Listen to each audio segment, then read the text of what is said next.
విచక్షణ పోరాటం కనకన ప్రజాపక్షం జనసైనిక్ న్యూస్ కి స్వాగతం. ముందుగా హెడ్లైన్స్. నిలువెత్తు జాతీయ జెండాకున్నంత పొగరుంది. ఆయనలో అన్నది ఒక సూపర్ హిట్ డైలాగ్. ఆ జెండా పండుగ కోసమే ఆయన తీసుకున్న సాహసోపేత నిర్ణయం సంచలనంగా మారింది. ప్రతిపక్ష పార్టీ సర్పంచ్లు 70% ఉన్న స్వాతంత్ర దినోత్సవ సంబరాలకు విరివిరిగా నిధులు. డిప్యూటీ సీఎంకు సెల్యూట్ చేస్తున్న రాష్ట్రంలోని గ్రామ పంచాయతీల సర్పంచ్లు. ఏళ్ల తరబడి టీడీపీ పార్టీని నమ్ముకున్న బలిజ బహుజనులకు న్యాయం జరిగేనా? జీవితాలను పణంగా పెట్టి పార్టీ కోసం దశాబ్దాలుగా ఎదురుచూసిన వారి జీవితాల్లో చంద్రబాబు ప్రభుత్వం వెలుగులు నింపేనా? అయిన వారికి అరిటాకుల్లో కాని వారికి కంచాల్లో వడ్డించే సాంప్రదాయం మళ్లీ కొనసాగేనా? మళ్లీ జన్మభూమి ఆదరణ అంటూ ఐరన్ పేట్లు, షేవింగ్ కిట్లు పంపిణీ చేసి చేతులు దులుపుకుంటారా? అదే జరిగి 2029 ఎన్నికల్లో పార్టీ ఓడితే జెండా చేత పట్టుకునే బలిజ బహుజనులు దొరకరని అగ్రనాయకత్వం గుర్తెరిగేనా? కష్టాన్ని ఇష్టంగా నమ్ముకున్న మెగా ఫ్యామిలీ తెలుగు సినిమా రంగంలో అగ్రతాంబూలం. నేటి ఏపీ రాజకీయాల్లోనూ సూపర్ హిట్. మీడియా రంగంలో రాణించేందుకు శ్రీకారం. నాగబాబు ఆధ్వర్యంలో నూతన ఛానల్ ఏర్పాటు. ఇక డీటెయిల్స్ చూస్తే కూటమి ప్రభుత్వంలో తనకు ఇష్టమైన శాఖలను తీసుకున్నారు పవన్ కళ్యాణ్. దాదాపు పల్లె పాలనకు సంబంధించిన శాఖలు పవన్ వద్ద ఉన్నాయి. ఆపై డిప్యూటీ సీఎం హోదా ఉంది. అందుకే స్వేచ్ఛగా నిర్ణయాలు తీసుకుంటున్నారు. స్వాతంత్రంగా రివ్యూలు జరుపుతూ అధికారులకు కీలక ఆదేశాలు ఇస్తున్నారు. పక్క రాష్ట్రాలతో సంప్రదింపులు జరుపుతున్నారు. ప్రజా సమస్యలపై నేరుగా స్పందించి ఆదేశాలు జారీ చేస్తున్నారు. అయితే ఇప్పటి వరకు ఏ ప్రభుత్వం సాహసించని విధంగా గొప్ప నిర్ణయం తీసుకున్నారు. స్వాతంత్ర దినోత్సవ వేడుకల నిర్వహణకు భారీగా నిధులు విడుదల చేశారు. పంచాయతీలకు గుడ్ న్యూస్ చెప్పారు. ఇప్పటి వరకు స్వాతంత్ర దినోత్సవ వేడుకల నిర్వహణకు గాను నామమాత్రంగా నిధులు ఇచ్చేవారు. చిన్న పంచాయతీకి 100 రూపాయలు, మేజర్ పంచాయతీకి 250 రూపాయలు మాత్రమే అందించేవారు. కానీ ఈ మొత్తాన్ని 100% పెంచుతూ పవన్ నిర్ణయం తీసుకున్నారు. సామాన్య పంచాయతీకి 10,000 రూపాయలు, మేజర్ పంచాయతీకి 25,000 రూపాయలు మంజూరు చేస్తూ ఉత్తర్వులు జారీ చేశారు. దీనిపై సర్పంచులు హర్షం వ్యక్తం చేస్తున్నారు. సాహసోపేత నిర్ణయంగా అభివర్ణించారు. గతంలో ఏ ప్రభుత్వం కూడా నిధులు పెంచలేదని, అందుకు ముందుకు వచ్చిన డిప్యూటీ సీఎం పవన్ కళ్యాణ్ కు కృతజ్ఞతలు చెబుతున్నారు. కాగా రాష్ట్ర వ్యాప్తంగా వైసీపీ సర్పంచులే అధికంగా ఉన్నారు. ప్రస్తుతం సర్పంచులలో 70% వైసీపీకి చెందిన వారే. 2021లో సర్పంచ్ ఎన్నికలు జరిగాయి. మెజారిటీ పంచాయతీలను వైసీపీ కైవసం చేసుకుంది. చాలా మంది ఔత్సాహికులు గ్రామాభివృద్ధికి ముందుకు వచ్చారు. సర్పంచులుగా పోటీ చేశారు. కానీ వారి విధుల్లో కోత విధించింది అప్పటి వైకాపా ప్రభుత్వం. నిధులు కూడా కేటాయించలేదు. రాజ్యాంగబద్ధంగా ఇచ్చే ఆర్థిక సంఘం నిధులకు సైతం కోత విధించింది. రకరకాల సర్దుబాట్ల పేరిట పక్కదారి పట్టించింది. దీంతో పంచాయతీ ఖాతాల్లో కనీస స్థాయిలో కూడా నగదు నిల్వలు లేవు. చిన్నపాటి పనులు కూడా చేయించుకోలేని పరిస్థితుల్లో పంచాయతీలు ఉండేవి. అంతేకాక వైసీపీ అధికారంలోకి వచ్చిన తర్వాత సర్పంచులను కూడా ఉత్సవ విగ్రహాలు చేసిందన్న విమర్శలు ఉన్నాయి.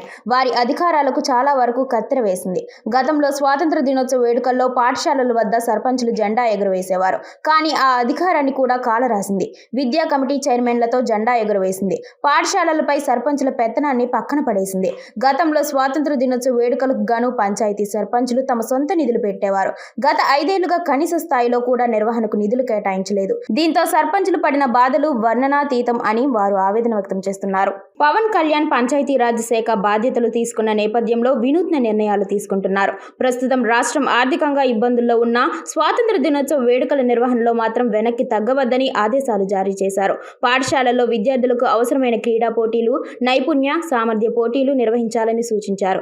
అదే సమయంలో పంచాయతీలకు 100% నిధులు పెంచుతూ స్వాతంత్ర దినోత్సవ వేడుకలను అంగరంగ వైభవంగా నిర్వహించాలని సూచించారు. తనలో ఉన్న సమైక్యతా భావాన్ని, గ్రామాలపై మక్కువను ఇలా వ్యక్తపరిచారు పవన్. దీంతో డిప్యూటీ సీఎం తీరుపై వైసీపీ సర్పంచులు సైతం అభినందిస్తున్నారు. పవన్ చర్యలను ఆహ్వానిస్తున్నారు. మదనపల్లి యూత్ ఐకాన్ స్వచ్ఛంద సేవా సంస్థ హెల్పింగ్ మైండ్స్ ఆధ్వర్యంలో క్యాన్సర్ బాధితుల కోసం విగ్గులు ఏర్పాటు చేశారు. వీటిని స్థానిక డీఎస్పీ దర్బార్ కొండయ్య నాయుడు చేతుల మీదుగా విగ్గులు ఆవిష్కరణ చేయించారు. మానసికంగా అయినా క్యాన్సర్ బాధితులకు తోడుగా ఉండాలన్న సదుద్దేశంతో helping minds and hope for life స్వచ్ఛంద సేవా సంస్థలు ఈ బృహత్తర కార్యక్రమానికి శ్రీకారం చుట్టాయి. Helping minds and hope for life సంయుక్త ఆధ్వర్యంలో క్యాన్సర్ బాధితులకు మానసికంగా అయినా తోడుగా నిలవాలని కేశాలు దానం చేసిన వారి కేశాల నుండి విగ్గులు తయారు చేపించి వాటిని డీఎస్పీ దర్బార్ కొండయ్య నాయుడు చేతుల మీదుగా ఆదివారం ఆవిష్కరించారు. ఈ సందర్భంగా డీఎస్పీ దర్బార్ కొండయ్య నాయుడు మాట్లాడుతూ యువత సేవా కార్యక్రమాల్లో ముందు ఉండాలని, తమ పరిధిలో చదువుతో పాటు సేవా కార్యక్రమాలు కూడా చేయాలని ఆకాంక్షించారు. హెల్పింగ్ మైండ్స్ వ్యవస్థాపకుడు అబూబక్కర్ సిద్దిక్ మాట్లాడుతూ హెల్పింగ్ మైండ్స్ ఆధ్వర్యంలో క్యాన్సర్ బాధితుల కోసం 56 మంది కేశాలు దానం తమ గొప్ప మనసుని చాటుకున్న మహిళలు, చిన్నారులు, అమ్మాయిల ఆంజనేయులకు కృతజ్ఞతలు తెలిపారు. హోప్ ఫర్ లైఫ్ హిమజ సహకారంతో విగ్గులు అందుబాటులోకి వచ్చాయని, క్యాన్సర్ బాధితులకు ఉచితంగా విగ్గులు అందిస్తామని పేర్కొన్నారు. ఈ కార్యక్రమంలో హెల్పింగ్ మైండ్స్ సభ్యులు పురుషోత్తం, కిరణ్, అజిత్, షేక్ షా, ఆసిఫ్ తదితరులు పాల్గొన్నారు. అందరికీ నమస్కారం. హెల్పింగ్ మైండ్స్ ఈ 11 ఏళ్ల ప్రయాణంలో ఎన్నో సేవా కార్యక్రమాలు అని చెప్పొచ్చు. అన్నార్థుల ఆకలి తీర్చడానికి 2 ఫుడ్ బ్యాంక్ సేవలు, మహిళల కోసం 2 శానిటరీ ప్యాడ్ బ్యాంక్ సేవలు, వాయిల్పాడులో ఉచిత బాడీ ఫ్రీజర్ బాక్స్ సేవలు, అదేవిధంగా ఎవరైనా మదనపల్లి చుట్టుపక్కల ప్రాంతాల్లో అనాథలుగా చనిపోతే వారి యొక్క మృతదేహాలను అనాథలుగా పోకుండా మేమున్నామంటూ ఆత్మ బంధువులుగా వారి అంత్యక్రియలు నిర్వహించడం, రక్తదాన శిబిరాలు, ఉచిత రక్త వర్గీకరణ, ఇలా పలు సేవా కార్యక్రమాలతో ముందుకు వెళ్తున్న మన హెల్పింగ్ మైండ్స్ సంస్థ క్యాన్సర్ బాధితులకి మానసికంగా అయినా అండగా నిలబడాలని చెప్పి గత 2 ఏళ్ల నుంచి క్యాన్సర్ బాధితుల కోసం కేశాల దానం మొదలుపెట్టిన సంగతి అందరికీ తెలిసిందే. అందులో చాలా గర్వంగా చెప్పుకునే విషయం ఏమంటే దాదాపు 56 మంది మహిళలు, చిన్నారులు, అమ్మాయిలు స్వచ్ఛందంగా ముందుకొచ్చి తమ కేశాలు దానం చేయడం అనేది చాలా ఆనందదక్క విషయం. వారి యొక్క గొప్ప మనసుకి హెల్పింగ్ మైండ్స్ నుంచి ఒక హ్యాట్సాప్ తెలియజేస్తూ నేడు మదనపల్లి డిఎస్పి సార్ గారి చేతుల మీదుగా క్యాన్సర్ బాధితుల కోసం స్వయంగా చేతులతో తయారు చేయబడినటువంటి విగ్గులని ఆవిష్కరించడం జరిగింది. ఇక్కడ ఏమంటే మదనపల్లికి చెందినటువంటి మన హెల్పింగ్ మైండ్ సంస్థ, అదేవిధంగా హైదరాబాద్కు చెందినటువంటి హోప్ ఫర్ లైఫ్ హిమజ అక్కగారి సహకారంతో ఈ విగ్గులు అనేది ఆవిష్కరించడం జరిగింది. ఎవరికైతే ఈ క్యాన్సర్ బాధితులు ఉన్నారో మాకు ఇప్పటికీ 2-3 అప్రోచ్ అయ్యారు. వారికి పూర్తి ఉచితంగా ఈ విగ్గులు అనేది మనము అందిస్తున్నాం. ఇక్కడ మనం చూడొచ్చు ఏ విధంగా విక్స్ అనేది ఉన్నాయి, ఎంత అందంగా ఇది ఉన్నాయని చెప్పి. ఇది ఒక క్యాన్సర్ బాధితులకి మనం ఆర్థికంగా కాకపోయినా మానసికంగా అయినా అండగా ఉండాలని చెప్పి ఈ విక్స్ అనేది ఉచితంగా అందించబోతున్నాం.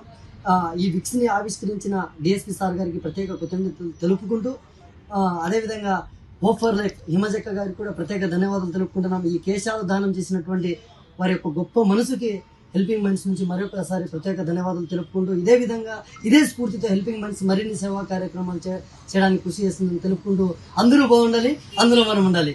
జై భారత్. రాష్ట్ర వ్యాప్తంగా అన్ని ప్రభుత్వ శాఖల్లో బదిలీల ప్రక్రియ వేగంగా సాగుతోంది. అందులో భాగంగా మదనపల్లిలోని పోలీసు శాఖలో కొత్త అధికారులు బాధ్యతలు చేపడుతున్నారు. ఇటీవలే మదనపల్లి డీఎస్పీగా దర్బార్ కొండయ్య నాయుడు నియమితులయ్యారు. తాజాగా ఆదివారం మదనపల్లిలో నూతన ఎస్ఐలుగా 2 బాధ్యతలు స్వీకరించారు. మదనపల్లి 2 టౌన్ పోలీస్ స్టేషన్ నూతన సబ్ ఇన్స్పెక్టర్గా ఎస్కే రహీముల్లా, తాలూకా సబ్ ఇన్స్పెక్టర్గా కృష్ణమూర్తిలు పదవి బాధ్యతలు చేపట్టారు. మెగా బ్రదర్ నాగబాబు ప్రస్తుతం సినిమాల పరంగా ఇండస్ట్రీలో బిజీగా గడుపుతూనే మరోవైపు రాజకీయాల పరంగా ఎంతో బిజీగా ఉన్నారు. ఈయన ప్రస్తుతం జనసేన పార్టీ ప్రధాన కార్యదర్శిగా పార్టీ వ్యవహారాలన్నింటినీ చూసుకుంటున్న సంగతి తెలిసిందే. అయితే తాజాగా ఒక న్యూస్ ఛానల్ ను నాగబాబు ప్రారంభిస్తున్నారనే వార్త చర్చకు దారితీస్తోంది. సినిమా ఇండస్ట్రీలో కానీ, రాజకీయ రంగంలో కానీ, అటు వ్యాపార రంగాల్లో కానీ మెగా ఫ్యామిలీ కష్టాన్ని నమ్ముకొని ఎదుగుతున్న విషయం అందరికీ తెలిసిందే. ఈ క్రమంలో గత కొద్ది రోజులుగా పవన్ కళ్యాణ్ కు పూర్తి స్థాయిలో సపోర్ట్ ఇస్తూ నాగబాబు పార్టీ వ్యవహారాలను చక్కదిద్దుతూ వస్తున్నారు. ఇక పవన్ కళ్యాణ్ కు రాజకీయాల పరంగా ఎంతో మద్దతు ఇస్తున్నటువంటి ఆయన త్వరలోనే ఒక న్యూస్ ఛానల్ పెట్టబోతున్నారంటూ వార్తలు వస్తున్నాయి. తాజాగా ఎన్ మీడియా అంటూ నాగబాబు మీడియా రంగంలోకి వస్తున్నానని ప్రకటించారు. ఎన్ మీడియా లోగో రివీల్ చేస్తూ ఒక వీడియోని విడుదల చేశారు. తన పాత యూట్యూబ్ ఛానల్ కి ఎన్ మీడియా ఎంటర్టైన్మెంట్స్ అని పేరు మార్చి సరికొత్తగా ప్రారంభించారు. ప్రస్తుతం ఈ ఎన్ మీడియా ద్వారా ఈయన ఎంటర్టైన్మెంట్ న్యూస్, హెల్త్, భక్తి న్యూస్ మాత్రమే ప్రసారం చేయబోతున్నట్లు తెలుస్తోంది. అయితే భవిష్యత్తులో తన మీడియా ఛానల్ ను మరింత అభివృద్ధి చేయబోతున్నట్లు తెలుస్తోంది.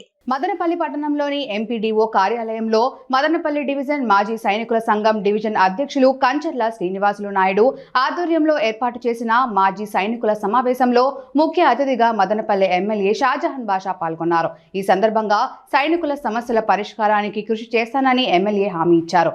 ఎమ్మెల్యే షాజహాన్ ను మాజీ సైనికులు దుస్సాలువాతో ఘనంగా సన్మానించారు. టీడీపీ సామాజిక న్యాయం నినాదం నేతి బీరకాయ నెయ్యి కాకూడదని హెచ్చరిస్తూ ఉన్నారు.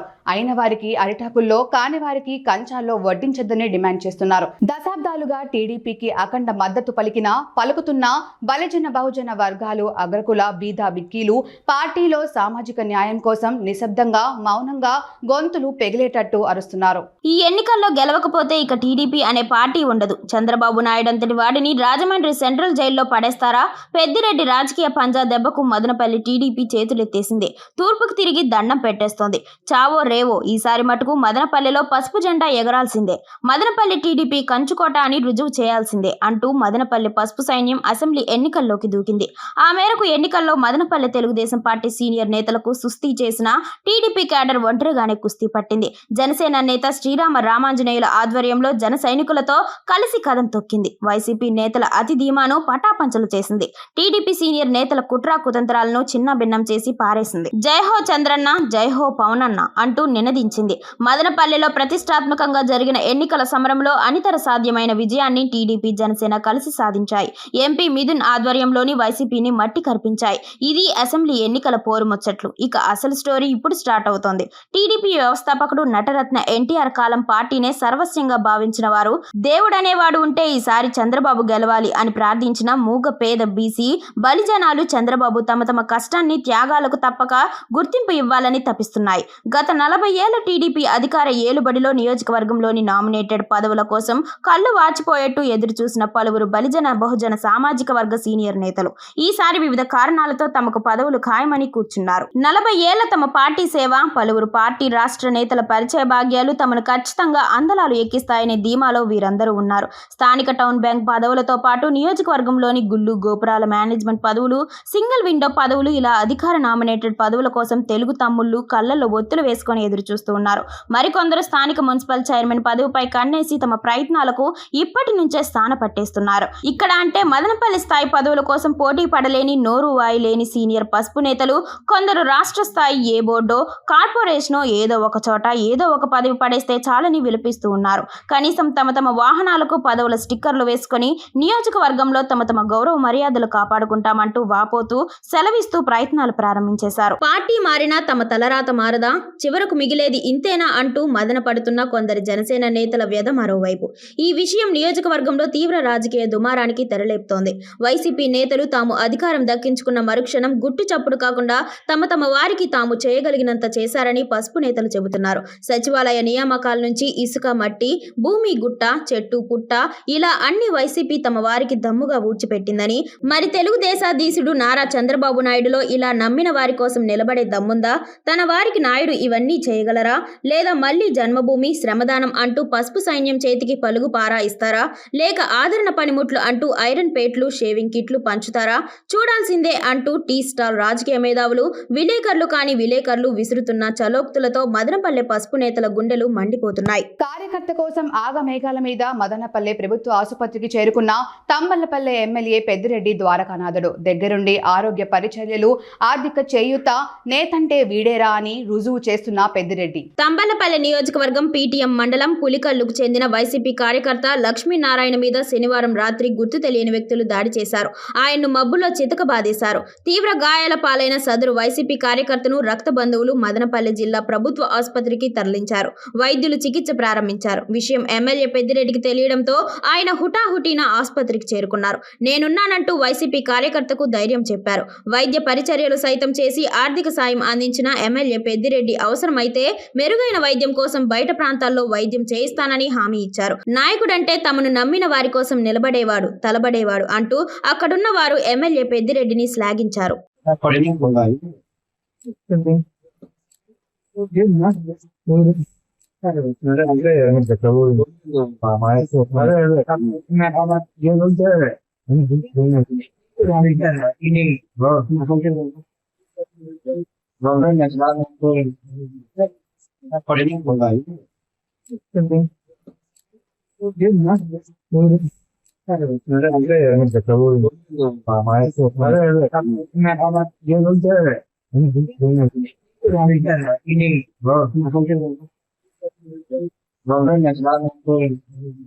మానవతకు అడ్డం పడుతూ సమాజ సేవా రంగంలో తనకంటూ ఒక చరిత్ర లిఖించుకున్న సేవాదాత్రి స్వాతి మహిళా సేవా వైభవరత్న అవార్డు అందుకున్నారు. హైదరాబాద్ వారు లలిత కళ సమైక్య సేవ సామాజిక సాంస్కృతిక సంస్థ వారు 9 రాష్ట్రాలలోని సేవా సాంస్కృతిక సామాజిక రంగాల వారిని గుర్తించి హరిహర కళాభవన్ సికింద్రాబాద్ లో ఈ అవార్డులను ప్రదానం చేశారు. ఇందులో ఆంధ్రప్రదేశ్ అన్నమయ్య జిల్లా మదనపల్లికి చెందిన డాక్టర్ శంకారపు స్వాతి చక్రపాణికి దాత్రి ఫౌండేషన్ స్థాపించిన సామాజిక సేవా రంగంలో ఉన్నత స్థాయిలో సేవల్ని అందిస్తున్నందుకు గాను మహిళా సేవా వైభవరత్న అవార్డుని శ్రీ కృష్ణ సేవా సంస్థాన్ అధ్యక్షులు బ్రహ్మశ్రీ శ్రీ కృష్ణ చాముండేశ్వర మహర్షి, బుల్లితెర నటుడు అల్లం అనిల్, హోమియో వైభవ్ ప్రవీణ, డాక్టర్ వారణాసి మధు, లలిత కళా సంస్థ అధ్యక్షులు మహేంద్రవాడ వెంకటేశ్వర్లు, 9 రాష్ట్రాల నుంచి వచ్చిన అవార్డు గ్రహీతలు పాల్గొన్నారు.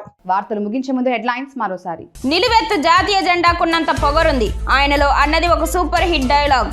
ఆ జెండా పండుగ కోసమే ఆయన తీసుకున్న సాహసోపేత నిర్ణయం సంచలనంగా మారింది. ప్రతిపక్ష పార్టీ సర్పంచ్లు 70% ఉన్న స్వాతంత్ర దినోత్సవ సంబరాలకు విరివిరిగా నిధులు. డిప్యూటీ సీఎంకు సెల్యూట్ చేస్తున్న రాష్ట్రంలోని గ్రామ పంచాయతీల సర్పంచ్లు. ఏళ్ల తరబడి టీడీపీ పార్టీని నమ్ముకున్న బలిజ బహుజనులకు న్యాయం జరిగేనా? జీవితాలను పణంగా పెట్టి పార్టీ కోసం దశాబ్దాలుగా ఎదురుచూసిన వారి జీవితాల్లో చంద్రబాబు ప్రభుత్వం వెలుగులు నింపేనా? అయిన వారికి అరిటాకుల్లో, కాని వారికి కంచాల్లో వడ్డించే సాంప్రదాయం మళ్లీ కొనసాగేనా? మళ్లీ జన్మభూమి ఆదరణ అంటూ ఐరన్ పేట్లు, షేవింగ్ కిట్లు పంపిణీ చేసి చేతులు దులుపుకుంటారా? అదే జరిగి 2029 ఎన్నికల్లో పార్టీ ఓడితే జెండా చేత పట్టుకునే బలిజ బహుజనులు దొరకరని అగ్రనాయకత్వం గుర్తెరిగేనా? కష్టాన్ని ఇష్టంగా నమ్ముకున్న మెగా ఫ్యామిలీ తెలుగు సినిమా రంగంలో అగ్రతాంబూలం. నేటి ఏపీ రాజకీయాల్లోనూ సూపర్ హిట్. మీడియా రంగంలో రాణించేందుకు శ్రీకారం. నాగబాబు ఆధ్వర్యంలో నూతన ఛానల్ ఏర్పాటు. క్షణక్షణ పోరాటం, కనకన ప్రజాపక్షం. జనసైనిక్ న్యూస్ ఇంతటితో సమాప్తం. తిరిగి రేపటి బులెటిన్లో మళ్ళీ కలుద్దాం. అంతవరకు సెలవు. నమస్కారం.